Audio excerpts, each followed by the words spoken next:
Hey everyone!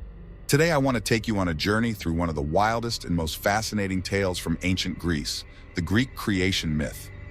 Trust me, this story has everything: gods, chaos, and a whole lot of drama. In the very beginning, there was nothing but chaos.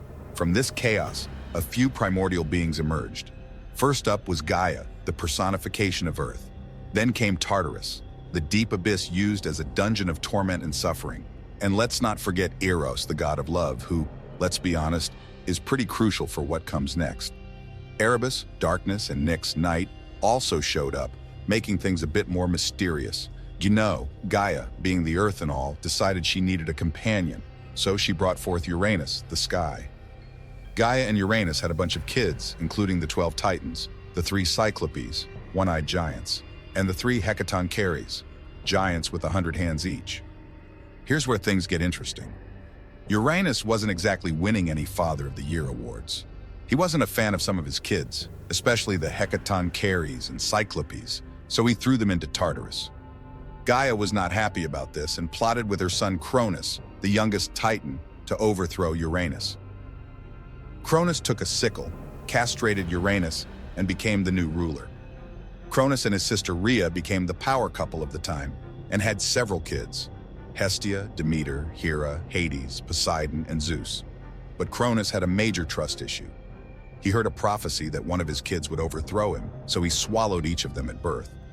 Rhea, being a protective mother, wasn't going to let that happen to all her kids. When Zeus was born, she hid him away and tricked Cronus by giving him a stone wrapped in baby clothes to swallow instead. Zeus grew up in secret, and when he was ready, got Cronus to vomit up his siblings. With his siblings back, Zeus led a rebellion against Cronus and the Titans in an epic showdown known as the Titanomachy. Zeus had some help from the Cyclopes, who gave him his signature thunderbolt, and the Hecatoncheires. After a fierce battle, the Olympian gods emerged victorious, and the Titans were banished to Tartarus. Zeus and his siblings then moved to Mount Olympus and established a new order. Zeus became the king of the gods, ruling over the sky and thunder. Poseidon got the seas, and Hades got the underworld. The other gods each took their own domains, and things were peaceful for a while. But that's not the end. Enter Prometheus, a Titan who had sided with Zeus during the battle with the Titans.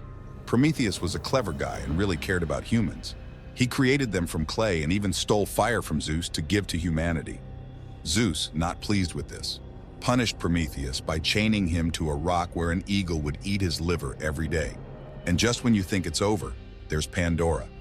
To get back at humans for getting fire, Zeus created Pandora, the first woman, and gave her a jar, not a box, containing all the evils of the world.